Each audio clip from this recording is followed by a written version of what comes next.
Hola a todas, todos, todes.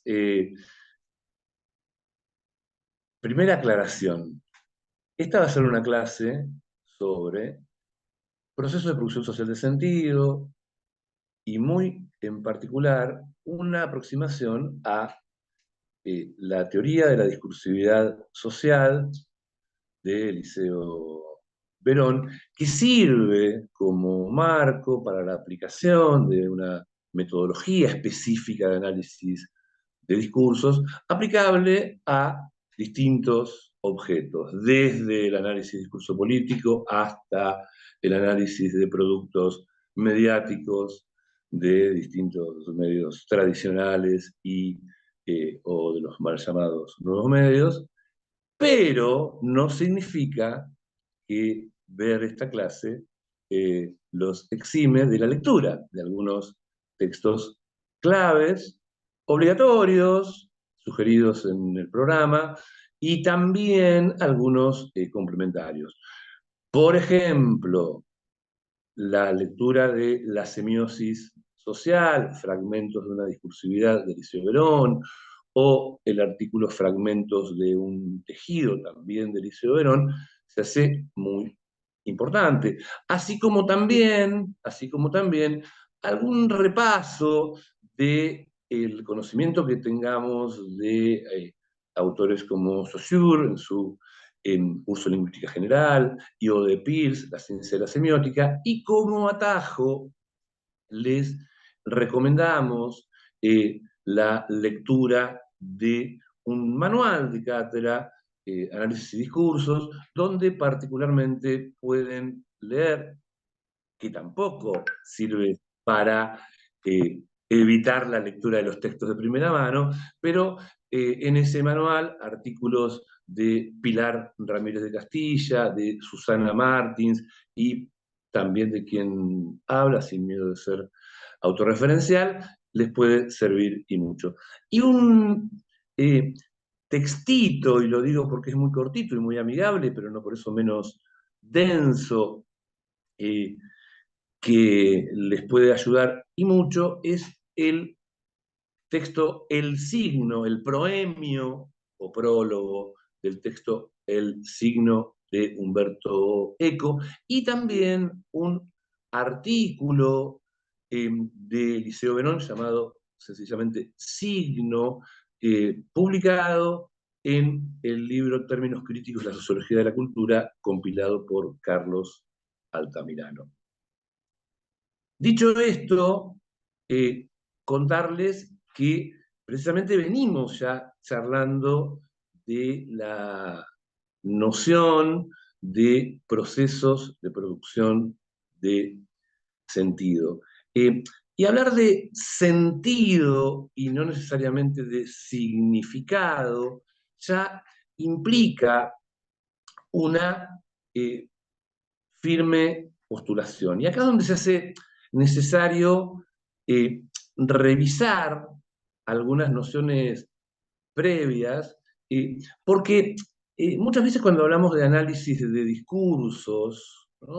Eh, eh, es un amplio campo eh, que, que tal vez refiera a distintas dimensiones.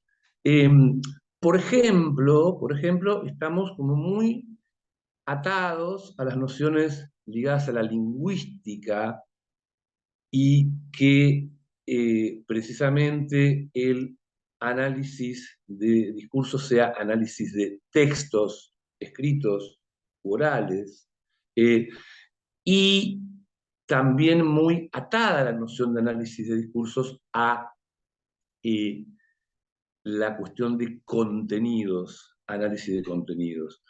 Eh, por supuesto que eso también no deja de ser trascendente e importante, y desde aquí, por supuesto, no vamos a estar desestimando como trascendentes los enfoques desde la lingüística, tampoco miradas como las de Van Dijk e infinidad de otros autores que se posicionan desde lo que se llama deliberadamente análisis crítico de discursos. Pero aquí, fundamentalmente lo que vamos a intentar invitarlos, invitarles, es a recorrer, a apropiarnos de una propuesta metodológica, ni la única ni la mejor, pero es una propuesta metodológica que es la propuesta por Eliseo Verón. Se lo plantea como teoría de la discursividad social o se lo plantea concretamente como metodología de análisis de discursos. Y esta propuesta fundamentalmente es una gran preocupación, el eje central es justamente la pregunta por la producción social de sentido.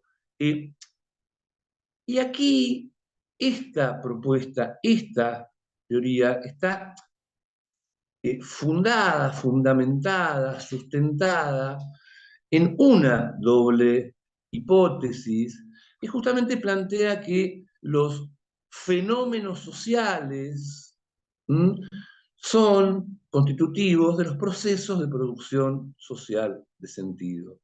Todo todo fenómeno social constituye procesos de producción social de sentido. Y la segunda parte, la segunda cara de esta doble hipótesis es justamente que todo proceso de producción de sentido es social.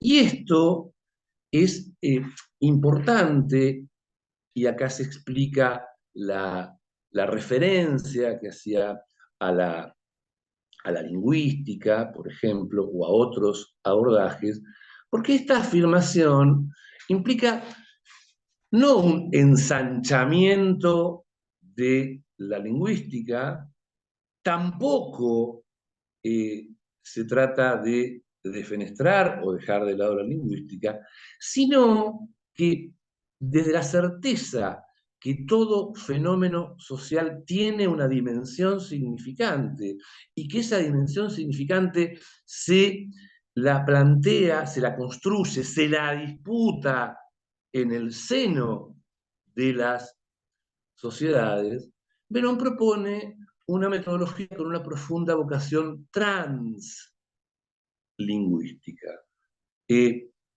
Desde la certeza que por supuesto la mirada lingüística es importante y sigue siendo y seguirá siendo una disciplina importante, pero no necesariamente excluyentemente desde la lingüística, se puede abordar en profundidad lo que podemos entender como un conjunto de múltiples y complejas dimensiones multilaterales, que eso es el proceso de producción de sentido. Precisamente, un discurso social es la resultante de esas complejas relaciones multilaterales, o sea, es la resultante de un proceso de producción que incluye otros discursos sociales, y un discurso social dispara infinidad de respuestas, infinidad de efectos de lectura que en definitiva se constituyen en otros discursos. Esta idea que planteaban los títulos de fragmentos de un tejido o fragmentos de una discursividad es porque el analista, la analista, va a centrar la mirada en productos, que en definitiva son los que cargan con el sentido, que son la resultante de un proceso de producción, productos que precisamente decíamos en el seno social dispara, abre lecturas y producción de futuros discursos. Lema que nos van a escuchar repetir muchísimas veces, la propuesta de Verón centrada en la constitución de la mirada del analista es analizando productos, apuntamos a procesos. ¿Y por qué les recomendamos la lectura de Saussure y de Peirce y al menos de artículos ligados con estos autores? Porque precisamente Verón, en la construcción de esta teoría de la discursividad social, propone una relación productiva, o sea, reconoce, explicita que su propia producción es la resultante, es un efecto de lectura de la semiótica de Peirce, mientras que con Saussure no necesariamente, insisto, lo deja de lado, pero establece una relación analítica. Y algunas cositas para revisar que son muy interesantes y muy necesarias. Cuando hablamos de Saussure, hablamos de algo que seguramente lo venimos viendo de un modo directo o indirecto desde la escuela secundaria, que es esa noción del signo lingüístico. Saussure se propone el estudio general de los signos, pero en verdad la propia biología lo determinó a que solamente recorra ese capítulo brillante ligado justamente y estrictamente a la lingüística. Y hablar de signo lingüístico es esa noción binaria de significante y significado, y en todo caso se habla como un referente, ¿no? Social, y otras dualidades como lengua y habla. Y ahora bien, en paralelo y en el mismo momento histórico, pero no en Europa, sino en Estados Unidos, otro autor que ni siquiera estaba preocupado por el funcionamiento de las lenguas, objeto de estudio de Saussure, cómo funcionaba justamente la estructura de los lenguajes, ¿no? Oral, escrito. Charles Peirce, que en realidad venía de las ciencias duras, que venía particularmente de las matemáticas, se obsesiona con cómo el hombre, permítanme decirlo, la especie humana aprende, conoce y aprende, con H intermedia.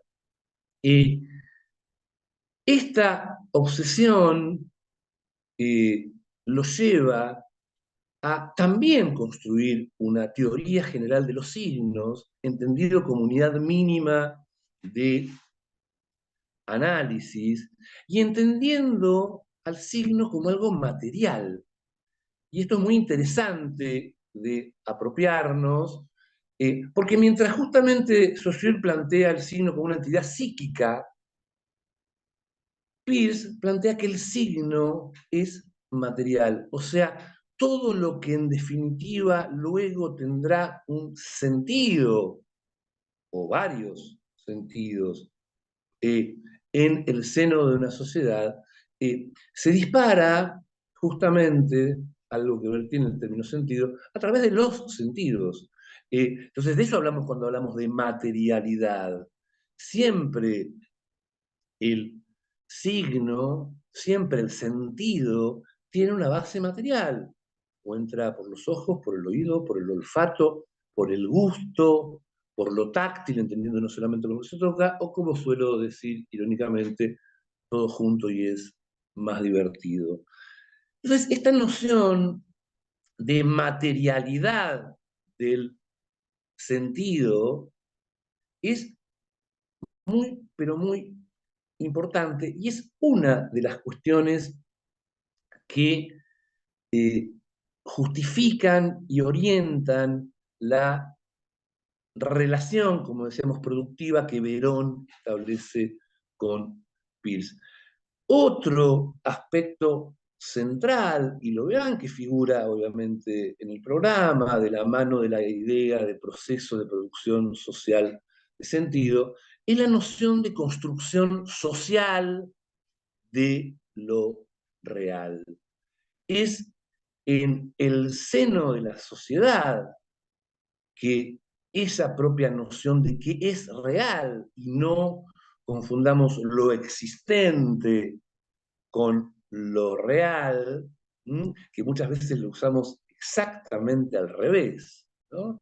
Y decimos el unicornio, y hablo del unicornio para no meterme en Dios, por favor, el unicornio no existe. No, y en todo caso, discutirle a mis sobrinitos si el unicornio no existe. En todo caso, de lo que se trata es que existe en tanto signo, de hecho, ya de real. No me quiero meter en economía y menos en estos días, pero decime que la inflación no es real, ¿no? Bueno, la inflación también es una invención, también es un concepto, pero sin embargo es un concepto en función de la medición de determinados parámetros y más que sí tienen obviamente existencia y paralelamente le damos socialmente la entidad de lo real. Además de estos dos aspectos, la materialidad del sentido y la noción de construcción social de lo real, otro aspecto relevante que Perón recupera, ¿no? Establece, insisto, esta noción productiva eh, con Peirce, es en la noción de semiosis, ¿no? O más concretamente de semiosis infinita o de semiosis ilimitada. Un signo siempre está en relación con otros signos, deviene de signos anteriores, genera nuevos signos. Hablar de la semiosis es precisamente lo que también podríamos llamar la red discursiva, pero recuperando esta doble hipótesis que subrayábamos, también para Verón la definición de semiosis es el estudio de los fenómenos sociales en tanto procesos de producción de sentido. Y la otra gran cuestión que Verón recupera, retoma, se apropia de Peirce, es lo que podríamos llamar la concepción ternaria de la significación. Recién decíamos que el modelo de Saussure es binario, mientras que el modelo de signo que propone Peirce es ternario. Y esto no significa que Peirce le haya agregado una pata más a Saussure, no solamente porque no lo hizo, sino porque no pudo hacerlo, porque estábamos hablando precisamente que se trata de autores contemporáneos, en el mismo momento histórico. Peirce es un poquito anterior a Saussure, eh, aunque muere uno o 2 años después, pero ninguno publicó nada sobre sus teorías. Justamente por eso el de Saussure es un curso de lingüística, porque son los discípulos los que tras su muerte transcriben ese curso, mientras que en el caso de Peirce, sus papers, borradores, escribía, pero no había llegado a publicar, son publicados con muchísima posterioridad. Entonces decía, no se trata de que uno le agrega algo al otro, sino que son concepciones del signo, aunque ambos refieran al signo y aunque ambos tengan como objetivo eh, la construcción de una teoría general del signo, son de naturaleza distinta. Justamente, en uno de los casos se centra en la idea de materialidad y fundamentalmente en estas certezas que planteamos acerca de estas complejas dimensiones y relaciones multilaterales. laterales. Entonces, hablar del signo de Peirce y hablar del signo de Saussure, aunque ambos se vinculen a la noción de significado y o de sentido, que no es exactamente lo mismo, se trata de objetos de naturaleza distinta. Y también aprovechar para subrayar que estas teorías o propuestas de estudio general del signo incluso llevan nombres distintos. Eh, Cuando hablamos de Saussure estamos hablando de la semiología y cuando hablamos de Peirce estamos hablando de una tradición ya más anglosajona, la que llamamos semiótica. Claro que en la práctica funcionan como sinónimos, ¿no?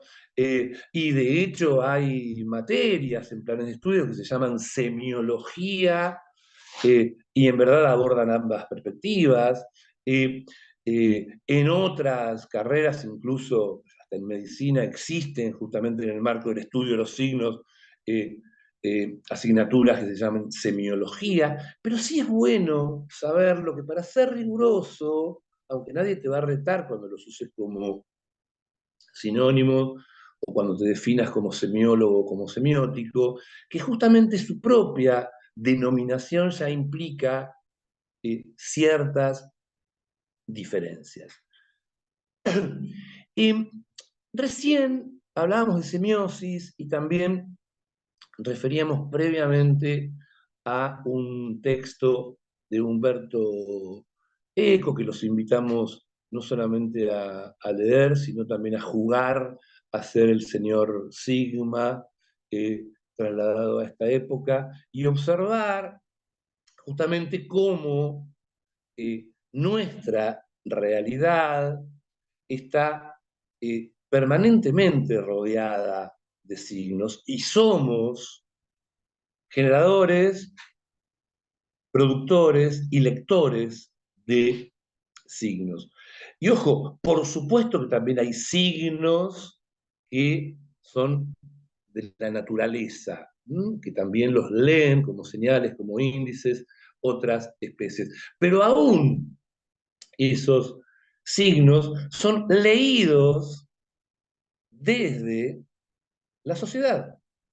Y no es necesariamente algo que tenga que ver con lo individual, ¿no? Sino que justamente ese proceso de otorgarle a algo determinado sentido, que también justamente es transformable, es modificable, ¿m? Es contingente, es parte precisamente de ese proceso, algo que ocurre en el tiempo de producción.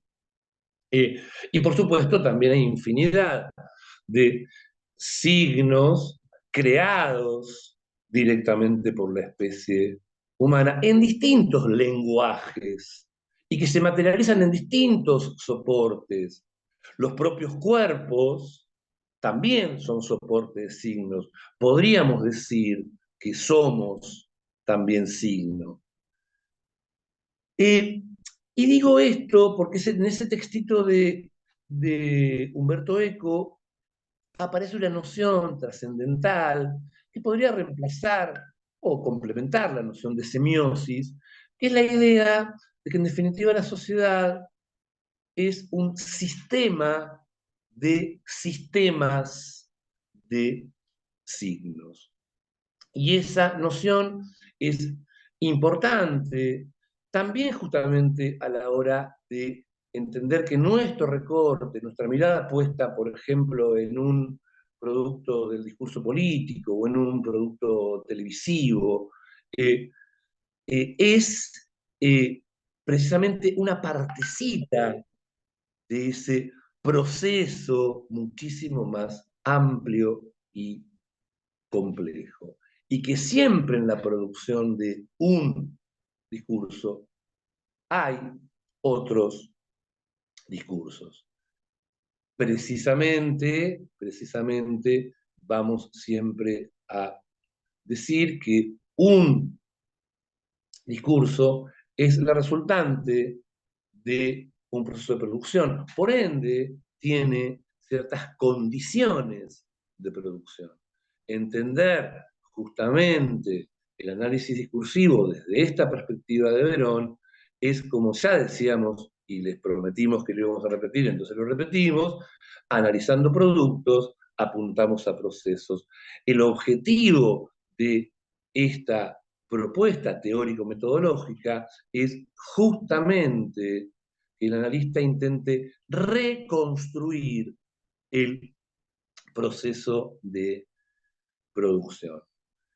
Y acá vienen algunas cuestiones necesarias para repasar, para revisar, para subrayar, ligadas a cierta lexicología o léxico de esta teoría de la discursividad social, de esta propuesta metodológica del análisis de discursos. Y hablando de condiciones de producción, se me acaba de mover la cámara, pero no lo vamos a editar. Eh, Decíamos que cierto léxico que es fundamental. Eso no significa que nosotros dejemos de lado eh, el sentido común que le aportamos a determinados términos, pero que sí es importante, como en cualquier disciplina, como en cualquier metodología, en cualquier abordaje, haya un léxico particular del cual nos tenemos que apropiar, que se hace necesario apropiarse. Recién me escucharon hablar ya bastante de producto. Antes me habían escuchado hablar de materialidad. Bien, un concepto importantísimo para Verón es la idea de texto. Texto entendido casi como sinónimo de producto. Y entender un texto, más allá que le sigamos diciendo textos a los textos escritos, y que seguramente yo acabo de decirles, lean el texto de Verón, ¿no? En realidad hablar de texto o productos es referirse a paquetes de materia significante, paquetes, ¿no?, de materia investida de sentido. Por eso más adelante vamos a hablar y mucho de la noción de soporte, vamos a hablar y mucho de la noción de dispositivo, que es el soporte material más las prácticas sociales de producción y de consumo. ¿Y por qué es importante esta noción de soporte? Porque digo, no es lo mismo analizar el texto escrito del discurso del presidente de la Nación ante la Cámara, ante la Asamblea Legislativa, que analizar la transmisión televisiva de ese discurso, o que analizar la transcripción radial o el audio de ese discurso. Entonces, hablar de textos es hablar de paquetes de materia significante. Y la noción de discurso, aunque también, fíjense, acabo de decir el discurso del presidente, la seguiremos incorporando a la idea de alguien hablando frente a un público, o en todo caso la seguiremos vinculando con discurso como sinónimo de línea editorial o línea de pensamiento. En realidad, hablar de discursos sociales, si decíamos que todo fenómeno social es parte de un proceso de producción social de sentido, hablar de discursos es justamente una concepción teórica. Hablar de discursos es el texto, el producto, más la mirada del analista. Y esto que le sirve como atajo, plantear esto de la mirada del analista, en verdad implica necesariamente una apropiación también. ¿Cuál es esa mirada del analista? Lo que significa es que el texto es un paquete de materia significante que merece cualquier tipo de lectura. O sea, justamente ese texto puede ser abordado desde la perspectiva de la lingüística, desde la perspectiva de la sociología, de la psicología, del análisis crítico, etcétera, del análisis de contenidos, etcétera, etcétera. Ahora bien, concebir al texto como discurso, hacer un análisis discursivo de ese texto, es precisamente partir de esas certezas de las que hablaba. Insisto, tercera vez, que analizando productos apuntamos a procesos, que todo producto es la resultante de un proceso de producción, que como parte del proceso de producción responde a ciertas reglas, restricciones, posibilidades, condiciones, determinaciones de ese proceso, que el proceso de producción deja huellas en los productos y que justamente el analista va a partir de marcas que no son más que propiedades significantes, justamente materiales, que se discriminan en la superficialidad del texto, pero con el objetivo de que esas marcas, convertirlas, devenirlas en huellas. ¿Qué significa esto? Que el analista lo que va a hacer siempre es establecer relaciones. Claro que en el discurso del presidente de la Nación ante la Asamblea Legislativa están presentes, por ejemplo, las reglas y la línea de pensamiento de la escuela austríaca y de lo que se denomina el ser libertario. Pero también están presentes las lógicas propias del género discursivo inicio de sesiones ordinarias. Claro que en el análisis de Gran Hermano están presentes las reglas propias del reality show como género, pero también están presentes las reglas propias de cualquier producto de lenguaje audiovisual, de cualquier producto televisivo y, si se quiere, también de cualquier producto producido, perdónenme o permítanme la redundancia, en este momento histórico, en este presente, en esta Argentina, en este mundo del siglo XXI. Entonces, digo esto porque también otro elemento importante es justamente entender que si decimos que todo fenómeno social es un proceso de producción social de sentido y que todo proceso de producción de sentido es social, y también estamos afirmando y reafirmando que la sociedad es parte de las condiciones de producción y de las condiciones de reconocimiento. Quiero decir esto, o con esto, que el analista de discurso no va a analizar contenidos, pero tampoco va a analizar intenciones. En todo caso, lo que va a observar es de qué manera esas reglas propias de las condiciones de producción aparecen en ese producto o esa serie de productos que vamos a analizar. Y la sociedad, decíamos, es parte de ese proceso de producción social, es parte de las condiciones de producción. Perón incorpora aquí dos términos que ustedes podrían decirme, bueno, ¿por qué no eligió otros para no confundirnos con las nociones más habituales de estos términos, que son lo ideológico y el poder? Y a lo que se refiere es no a lo ideológico como sinónimo de ideología, como sinónimo de conjunto de ideas, sino en verdad a todos los mecanismos básicos de funcionamiento de esa sociedad que genera esos discursos. Hablar de los mecanismos básicos de funcionamiento es, por supuesto, lo político, sí, pero también lo institucional, lo social, lo económico, lo tecnológico. ¿Mm? Y cuando habla de poder, se refiere también a los mecanismos de funcionamiento de la sociedad que lee ese discurso. ¿Y por qué esta aclaración? Porque siempre entre producción y reconocimiento hay una distancia, un desfasaje.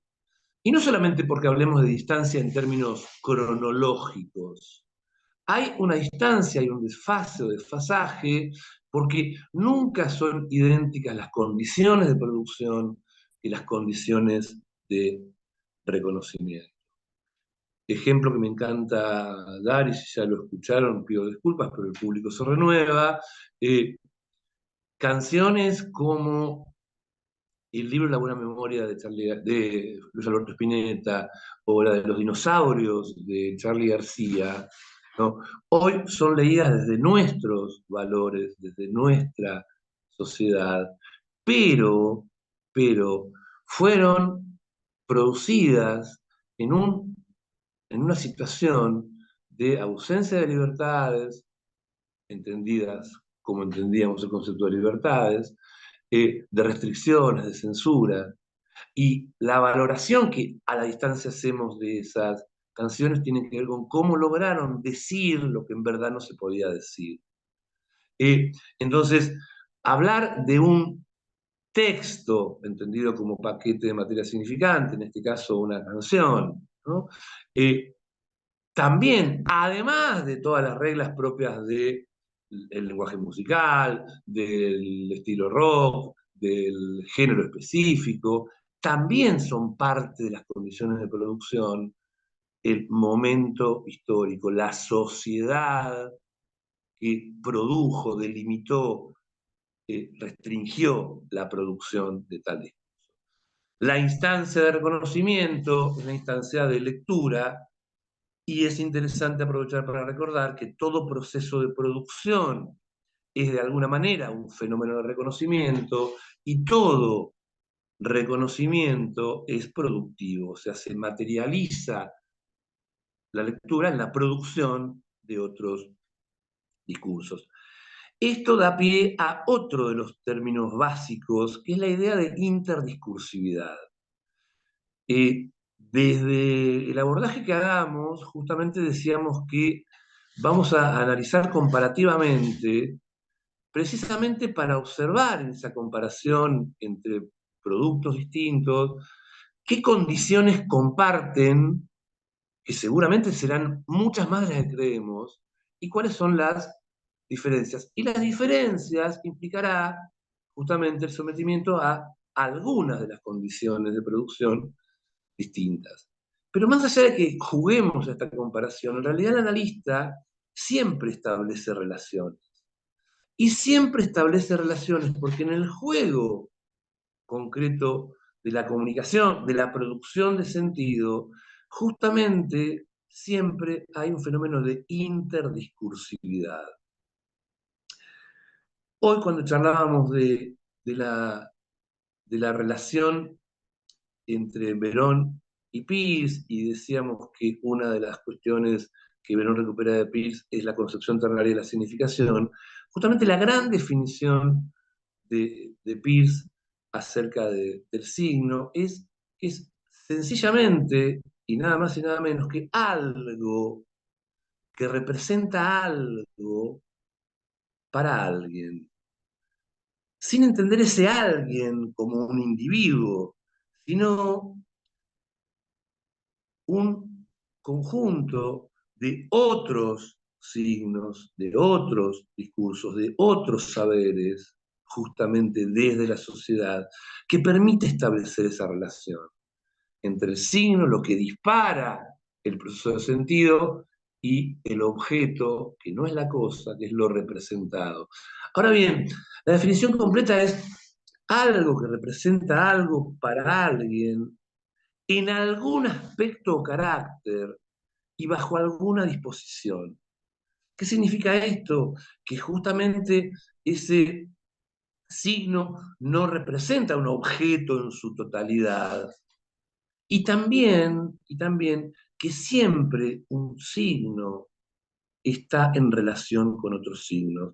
Y su sentido, el sentido que se le otorga precisamente, tiene que ver con estas relaciones.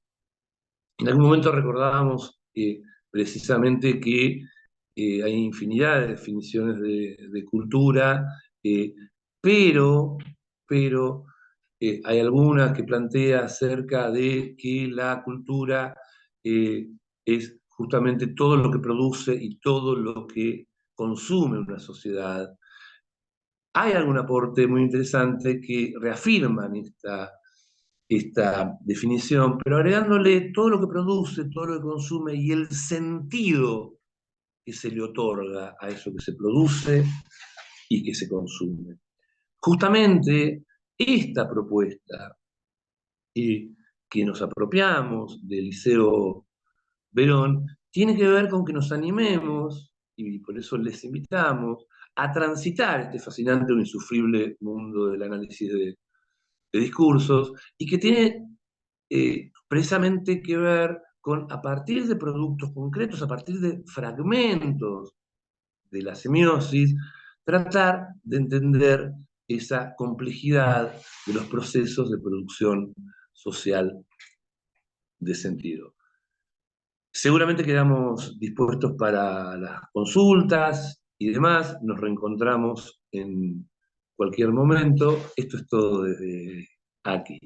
Muchas gracias.